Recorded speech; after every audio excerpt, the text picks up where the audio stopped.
Yang kelima, ini mungkin sebuah kejutan kali. Ternyata gue juga setuju sama UAS soal ini.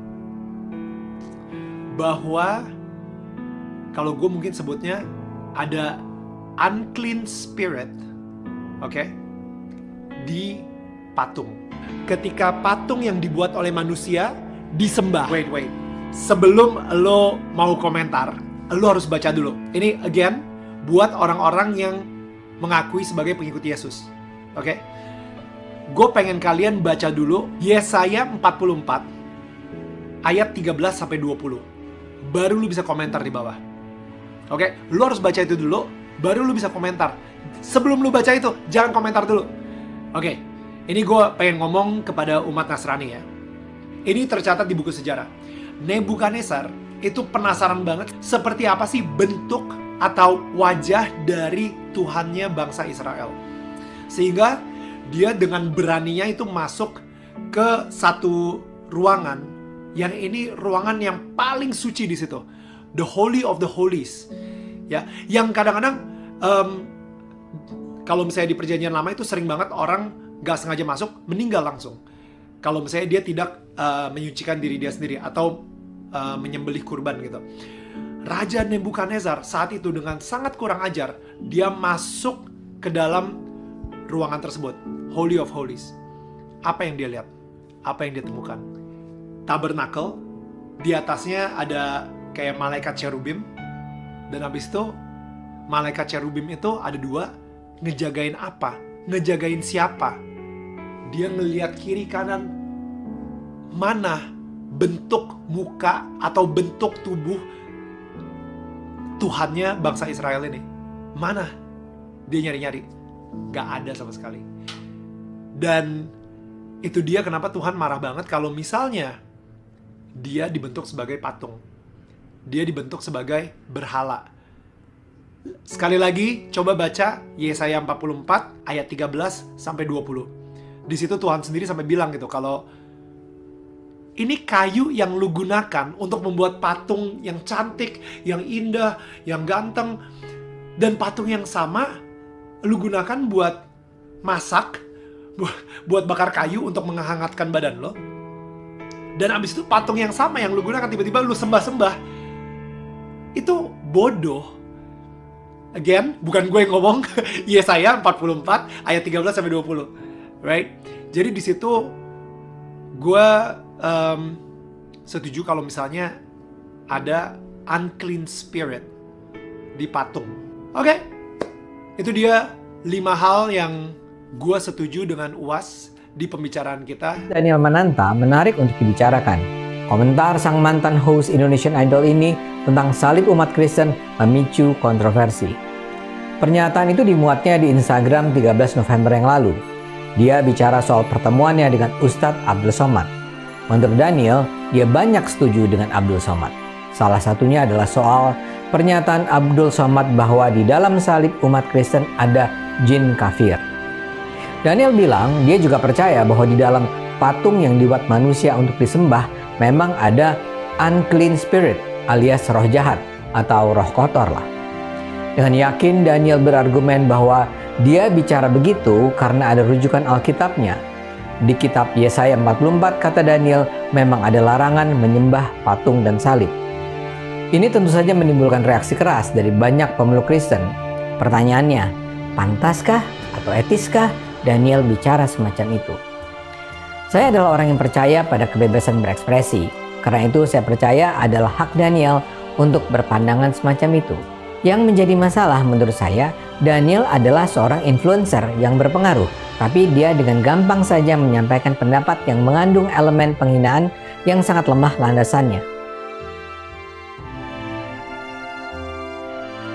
Yang dipersoalkan tentang konten Daniel bukanlah soal kitab Yesaya 44. Yang jadi masalah pandangan Daniel soal salib atau patung Yesus itu dia rujuk pada pernyataan Abdul Somad yang kontroversial.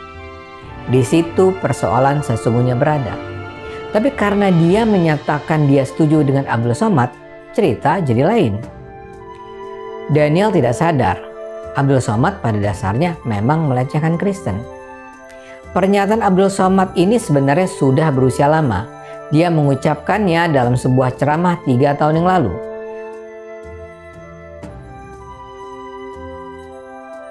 Dia memiliki kanal YouTube Daniel Mananta Network yang menyajikan obrolan dia dengan banyak narasumber.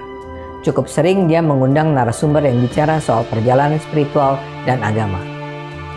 Daniel juga diketahui hadir di kajian Al-Quran yang diikuti artis hijrah seperti Ari Untung, Ferdi Hasan, dan Adrian Maulana.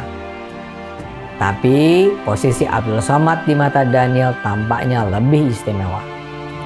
Dia kabarnya ikut berbagai acara yang dihadiri Abdul Somad. Daniel dan istri juga sampai bertamu ke rumah Abdul Somad di Pekanbaru. Di Instagramnya, Daniel menyebut pertemuannya dengan Abdul Somad sambil makan durian sebagai unforgettable sweet moment. Masalahnya, Abdul Somad adalah pemuka agama yang sangat bermasalah. Pendapatnya tentang jin kafir hanyalah salah satu ucapan kontroversialnya. Pendapat-pendapat yang lain juga sangat membahayakan persaudaraan bangsa Indonesia. Jadi kalau sekarang banyak yang marah dengan Daniel, ini bukan cuma soal tafsir keagamaannya. Yang membuat orang marah dengan menyatakan ia setuju dengan ucapan Abdul Somad soal jin kafir, Daniel pada dasarnya sedang membangun reputasi pemuka agama yang berulang kali menyakiti hati umat Kristen dan orang-orang Cina di Indonesia. Indonesia tidak butuh orang seperti Abdul Somad. Saya gembira bahwa umat Kristen tidak menanggapi ucapan Daniel dengan berlebihan. Mudah-mudahan Daniel juga segera sadar bahwa ia mengagumi orang yang salah. Bismillahirrahmanirrahim. Assalamualaikum warahmatullahi wabarakatuh. Waalaikumsalam. Alhamdulillah wassalatu wassalamu ala Rasulillah wa ala alihi wa sahbihi wa man tabi'ahu wa mawalah. Saya ada kajian khusus hadis setiap selesai subuh Sabtu di Masjid Agung An-Nur Pekanbaru Riau. Lalu setelah kajian 1 jam kita sholat sunat isyraq. Setelah itu ada tanya jawab.